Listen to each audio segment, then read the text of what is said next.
Hello.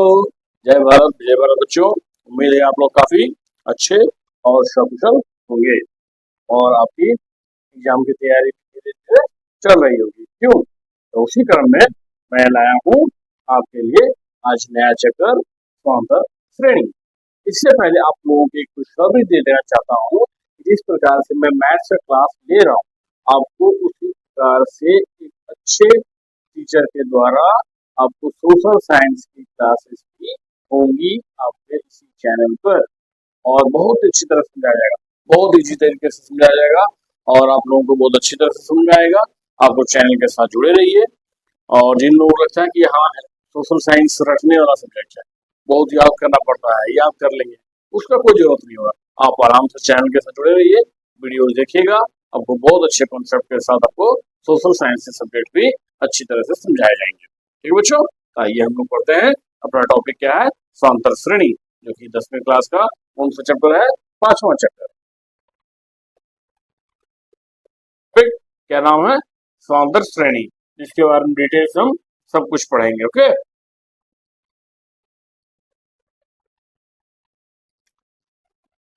देखिए हमारा topic क्या है? एपी यानी कि अर्थमेटिक प्रोग्रेशन, जिसे हम क्या कहते हैं? समांतर श्रेणी। ठीक है, अब देखिए इस समांतर श्रेणी होता क्या है, हमें पहले इसका इंट्रोडक्शन भी लेना है, यानी इसके बारे में जान लेंगे आखिर ये होता क्या चीज है। ठीक है ना, उसके बाद हम इससे संबंधित क्वेश्चन भी करेंगे। बहुत इजी चैप्टर है, बहुत इंपॉर्टेंट भी है, काफी क्वेश्चन इससे पूछे जाते हैं। जैसा कि मैंने लास्ट वीडियो में आप लोगों को बताया ही था कि कौन से चैप्टर से कितने मार्क्स से क्वेश्चन आते हैं, तो उस व्यू से भी ये चैप्टर काफी इंपॉर्टेंट है, बहुत सारे क्वेश्चन इसमें आते हैं। ठीक है ना, तो ध्यान से देखिएगा, बहुत छोटा चैप्टर है और इजी चैप्टर है, बहुत अच्छी तरह से समझ में आएगा। ठीक है, देखिए इसके क्वेश्चन डिटेल में करने से पहले हम कुछ शब्द के बारे में इसे जानेंगे, आखिर उसका मीनिंग क्या होता है, जिन शब्दों का इस चैप्टर में प्रयोग किया जाता है उन शब्दों का आखिर मीनिंग क्या है, इस चैप्टर का मीनिंग क्या है। ठीक है ना, उसके बारे में हम पहले थोड़ा सा सीख लेंगे, उसके बाद आगे क्वेश्चन करेंगे। ठीक है, देखिए तो इस चैप्टर में आपको मुख्य रूप से 3 शब्द बहुत ज्यादा सुनने को मिलेगा। फर्स्ट क्या है? सीक्वेंस। ठीक है ना, सेकंड क्या है? प्रोग्रेशन।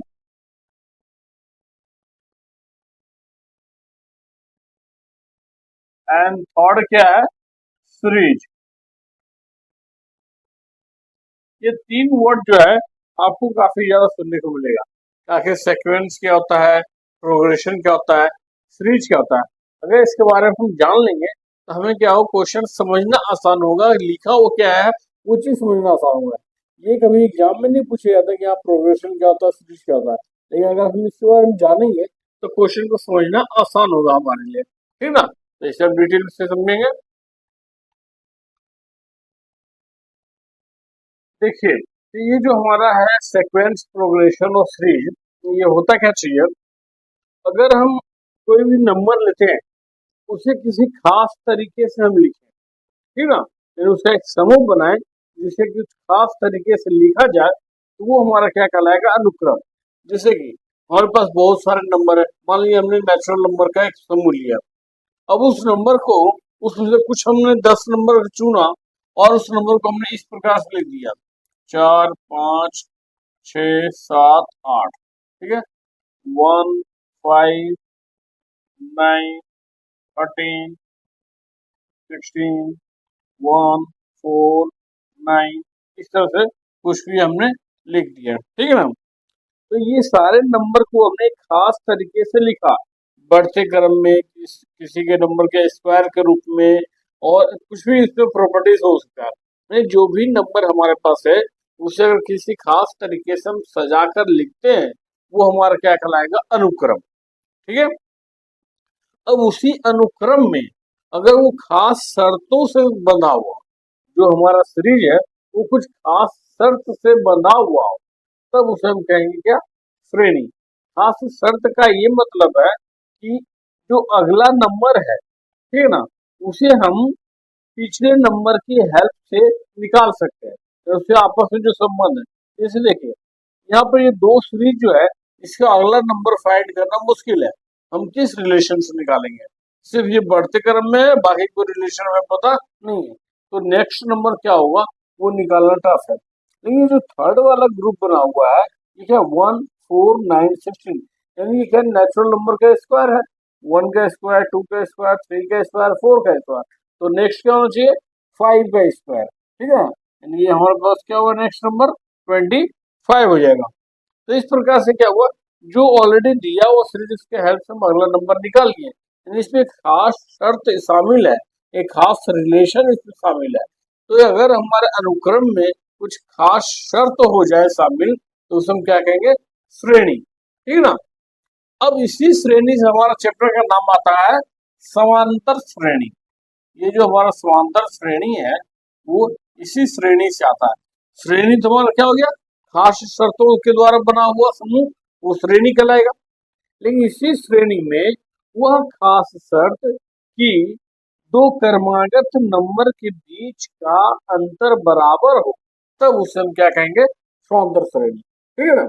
ये बहुत सारे रिलेशन हो सकते हैं, जैसे ये भी एक रिलेशन है।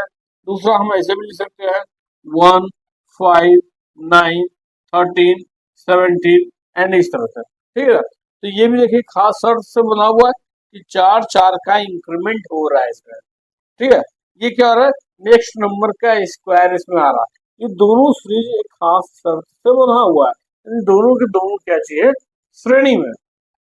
लेकिन जो हमारा नीचे वाला ग्रुप है ये क्या है, इसमें इस तरह से हमने लिखा है कि दो क्रमागत संख्याओं के बीच का अंतर हमेशा बराबर होता है। यहाँ 4, यहाँ भी अंतर 4, यहाँ भी 4, यहाँ भी 4 का अंतर है। ठीक है, तो इस प्रकार से अगर हम श्रेणी लिखते हैं तो वो कहलाएगा समांतर श्रेणी। ठीक है, यानी इसका परिभाषा क्या हो जाएगा समांतर श्रेणी का, जब कोई अनुक्रम किसी खास शर्तों के साथ लिखा जाए और इस प्रकार से लिखा जाए कि दो क्रमागत संख्याओं के बीच का अंतर बराबर हो, तो उसे हम क्या कहेंगे समांतर श्रेणी। ठीक है, क्लियर है। अब हम आते हैं श्रृंखला पे। ठीक है, तो ये जो हमारा खास श्रेणी है यानी समांतर श्रेणी है, इसे अगर हम योग के रूप में लिखें, जोड़ के रूप में लिखें, तब ये श्रृंखला कहलाएगा। जैसे कि 1 + 5 + 9 + 13 + 17, इस प्रकार से अगर हम लिखते हैं तो यही हमारा क्या कहलाएगा श्रृंखला। ठीक है, तो श्रेणी और श्रृंखला में क्या अंतर हो गया, श्रेणी होगा सिर्फ नंबरों का अरेंजमेंट कि वो उसके बीच के दो क्रमागत संख्याओं के बीच का अंतर बराबर हो, तो उसे हम क्या कहेंगे श्रेणी। लेकिन यदि हम उसी श्रेणी को योग के रूप में लिखते तो वो क्या कहलाएगा श्रृंखला। क्लियर है। इन शब्दों का प्रयोग काफी ज्यादा इस चैप्टर में आता है, तो हमें इसका मीनिंग समझना चाहिए आखिर होता क्या चाहिए, अनुक्रम क्या होता है, श्रेणी क्या होता है, श्रृंखला क्या होता है। क्लियर है। मैं एक बार फिर से आपको बताता हूँ। अनुक्रम का मतलब हुआ दिए गए नंबरों को एक खास तरीके से लिख देना सजाकर। ठीक है ना, वो चाहे उसके बीच में रिलेशन कुछ भी हो सकता है। ठीक है, वो सारे क्या होंगे अनुक्रम में। यानी कहने का मतलब ये कह सकते हैं कि सभी श्रृंखलाएं अनुक्रम है, सभी श्रेणी अनुक्रम है। ठीक है, लेकिन सभी अनुक्रम श्रेणी नहीं है और सभी श्रेणी श्रृंखला नहीं है। तो एक खास प्रकार का अनुक्रम को हम श्रेणी कहेंगे, एक खास प्रकार के श्रेणी को हम समांतर श्रेणी कहेंगे और उस समांतर श्रेणी के योग के रूप को हम श्रृंखला कहेंगे। क्लियर हो गया। ठीक है, तो यही हमारा आता है अनुक्रम, श्रेणी और श्रृंखला का। ठीक है, इसके बाद हम आगे बढ़ते हैं क्योंकि इन सारे शब्दों का काफी ज्यादा प्रयोग है, इसलिए इसके बारे में समझना जरूरी था। ठीक है, देखिए तो हमने जैसे 3 शब्दों का इंट्रोडक्शन देखा, अनुक्रम, श्रेणी और क्या था श्रृंखला। तो जो क्वेश्चन हमारा आएगा वो भी तीनों से संबंधित आएगा। ठीक है ना। तो सबसे पहले क्या होता है अनुक्रम से संबंधित कुछ क्वेश्चन आते हैं। अब वो आएगा क्या, जैसे अनुक्रम में क्या होगा कि आपको nth टर्म का वैल्यू दिया, फॉर्मूला दिया हुआ है, यानी वो किस संबंध यानी किस शर्त के साथ आगे बढ़ रहा है जो श्रेणी, उसका nth टर्म का वैल्यू दिया रहेगा। जैसे कि अगर हमारे पास लिखा हुआ है 2n² प्लस 1/5, ऐसा कुछ नंबर दिया हुआ है, इसका मीनिंग क्या हुआ कि n का वैल्यू क्या लेंगे, नेचुरल नंबर। तो n 1 2 3 4 5 कुछ हो सकता है। तो यदि हम 1 2 3 4 5 पुट करें तो इस फॉर्मूले में हम n के जगह पे कोई भी नेचुरल नंबर रखेंगे तो हमारा क्या होगा, उस पद का वैल्यू आ जाएगा, ठीक है ना। तो यदि बोला जाए कि अगर किसी अनुक्रम का श्रेणी इस शर्त को लागू करता है तो बताइए उसका पांचवा पद क्या होगा। पांचवा पद का मीनिंग क्या हुआ, हमें पांचवा पद फाइंड करना है, यानी n का वैल्यू 5। तो क्या हो जाएगा, n के जगह हम 5 लिख देंगे और इस तरह से हम उसका वैल्यू निकाल लेंगे, ठीक है। तो हमारे पास क्या आ जाएगा, 51/5। यानी ये जो हमारा अनुक्रम का श्रेणी है जो एक खास शर्त को फॉलो कर रहा है, उस श्रेणी का पांचवा पद जो है वो क्या हो जाएगा, 51/5। क्लियर है। तो एक प्रश्न तो आपको इस प्रकार से आएगा कि आपको nth टर्म दिया जाएगा और आपको 2 पद 3 पद 4 पद जो भी हो या प्रथम 3 पद इस प्रकार से निकालूंगा।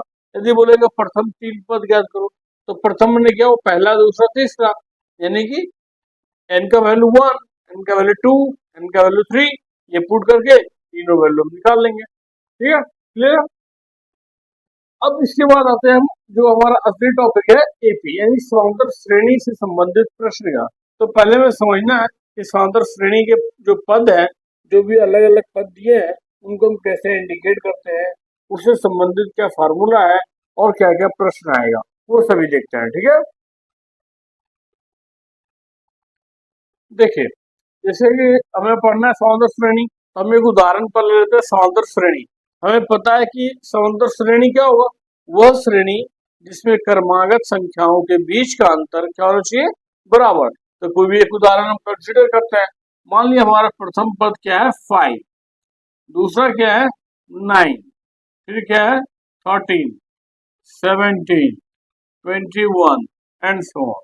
इस प्रकार से इसमें कितने के गैप है, 5 + 4 9, 9 + 4 13, 13 + 4 17, ठीक है। इस प्रकार से ये दिया हुआ है हमारा समांतर श्रेणी का उदाहरण। अब इसमें ये जो अलग अलग पद हैं, उनका जो पोजीशन है उसे हम इंडिकेट कैसे करते हैं, ये पहले में समझना है।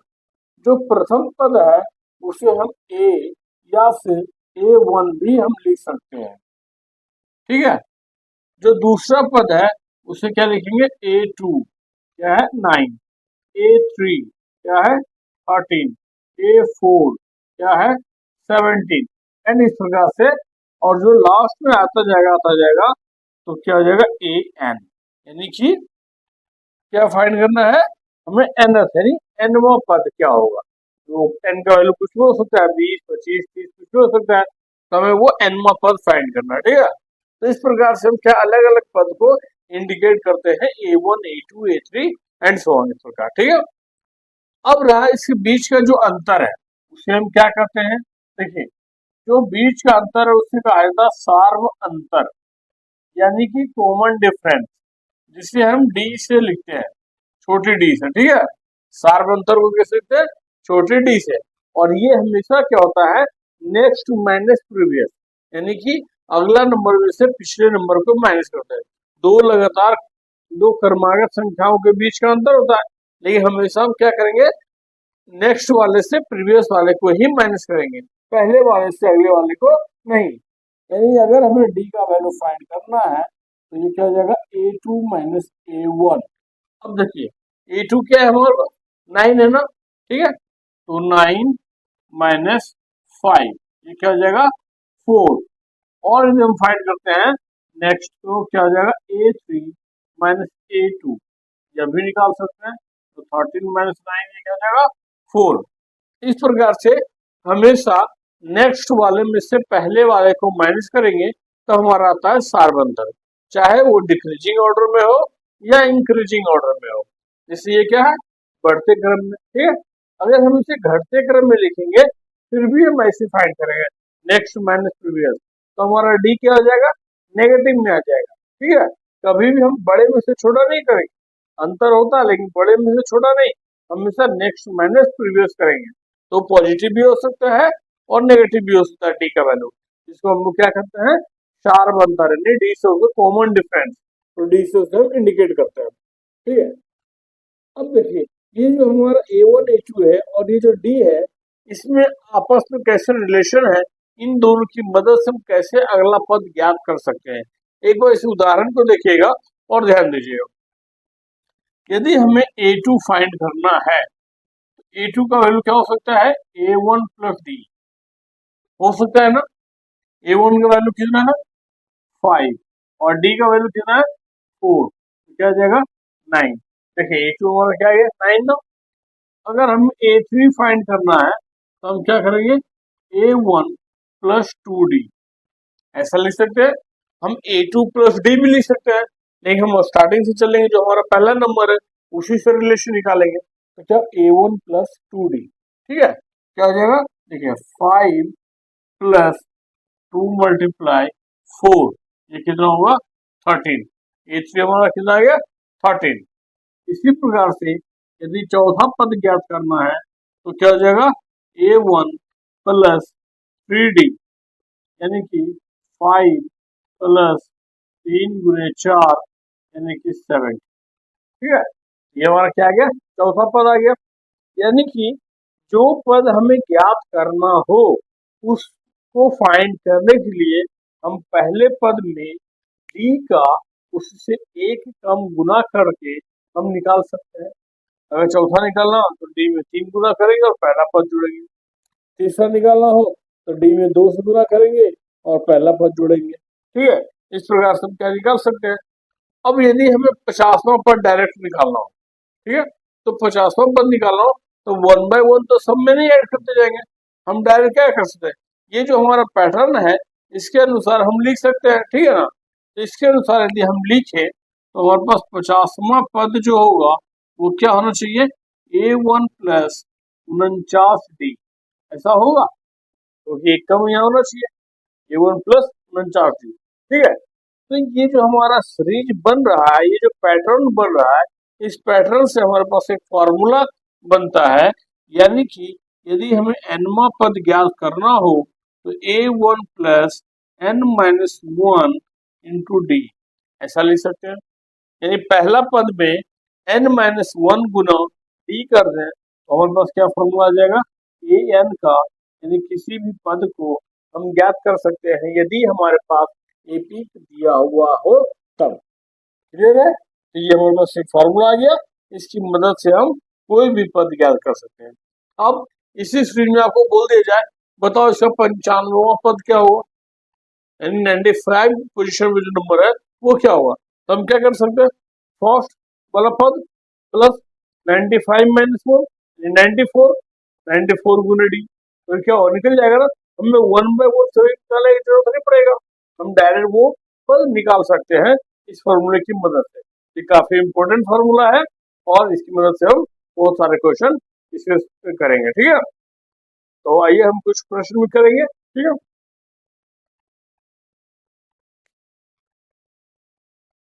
देखिए जैसे हमने एक प्रश्न लिया क्या, 1 4 7 10। अब पहले तो हमें चेक करना है ये समांतर श्रेणी है या नहीं है। तो कैसे चेक करेंगे, समांतर श्रेणी का परिभाषा क्या था हमारा, कि दो क्रमागत संख्याओं के बीच का अंतर क्या होना चाहिए, बराबर होना चाहिए। तो हम यहाँ से निकाल के देख लेते हैं, सेकेंड माइनस फर्स्ट कितना अंतर आया 3, थर्ड माइनस सेकेंड ये भी 3, फोर्थ माइनस थर्ड ये भी 3, यानी कि सभी क्रमागत संख्याओं के बीच का अंतर क्या है, बराबर है। इसलिए हम कह सकते हैं कि ये जो हमारा श्रेणी दिया हुआ है वो कैसा है, समांतर श्रेणी। तो इस समांतर श्रेणी का हमें कौन सा पद ज्ञात करना है, 18वां पद। ठीक है ना, यानी कि जो गिवन है वो से पहले लिखते हैं। ठीक है, फर्स्ट पद क्या दिया हुआ है 1, सार्व अंतर यानी कॉमन डिफरेंस क्या दिया हुआ है 3, उसके बाद n का वैल्यू क्या हो जाएगा, जो पद हमें ज्ञात करना है वही n का वैल्यू होता है। हमें कौन सा पद ज्ञात करना है, 18वां पद, n का वैल्यू क्या हो गया 18 हो गया ना। अब इस फॉर्मूले से कंपेयर कीजिए, क्या फॉर्मूला होता है, an equal to a plus n minus 1d। तो हमें क्या क्या पता है, देखिए ए हमें पता है, डी हमें पता है, एन हमको पता है, तो निकालना क्या होगा, ए एन।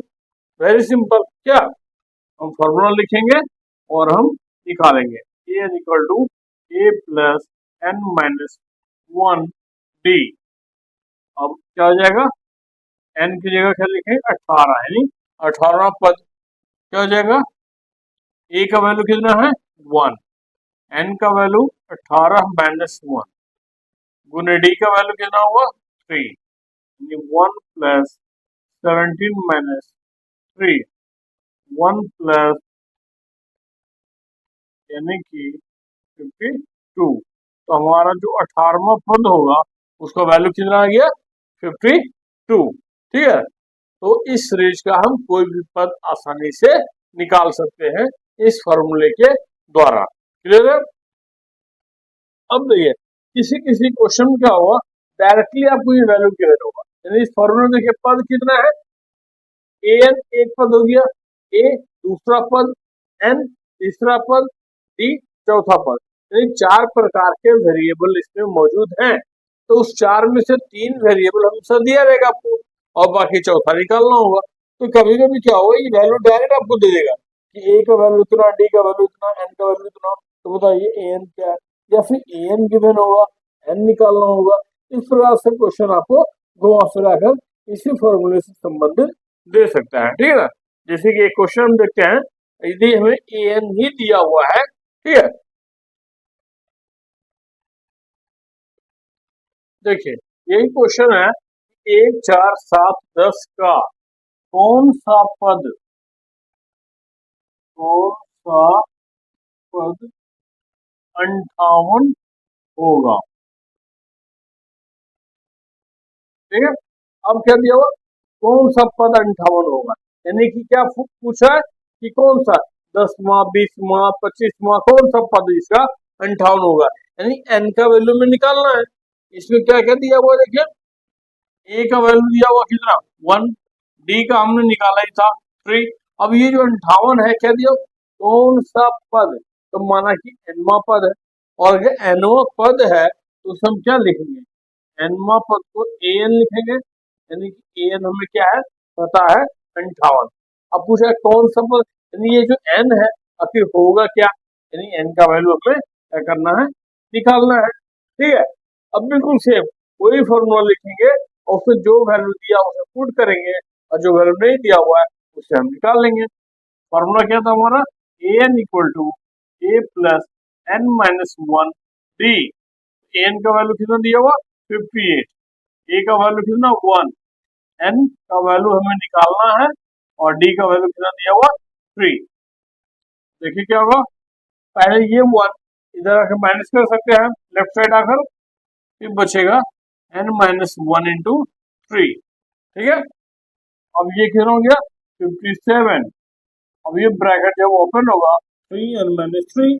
ठीक है, अब यहाँ क्या होगा, ये -3 लेफ्ट में आगे क्या हो जाएगा प्लस हो जाएगा, तो 57 प्लस 3 इक्वल टू 3n, तो 60 इक्वल टू 3n, यानी n इक्वल टू क्या हो जाएगा 60/3, तो n इक्वल टू कितना हो गया 20। ठीक है, n का वैल्यू कितना आ रहा है 20, यानी कि ये जो हमारा समांतर श्रेणी है इसका 20वां पद क्या हो जाएगा 58 हो जाएगा।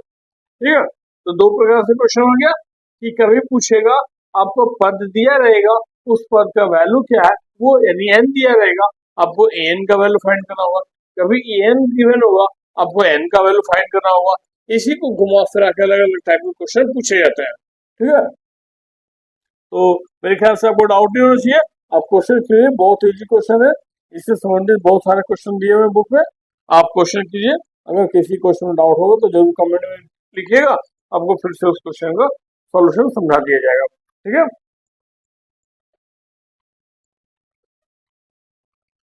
देखिए अब इसी क्वेश्चन से संबंधित आपको एक प्रश्न क्या आएगा कि जो हमारा अर्थमेटिक प्रोडक्शन दिया हुआ है उसमें कुछ पद मिसिंग होगा, यानी एक से ज्यादा पद मिसिंग होगा। ठीक है, और एक से ज्यादा पद दिए होंगे, आपको सारे मिसिंग पद जो है वो टर्म जो है वो निकालने हैं, जो लुप्त है उसे ज्ञात करना होगा।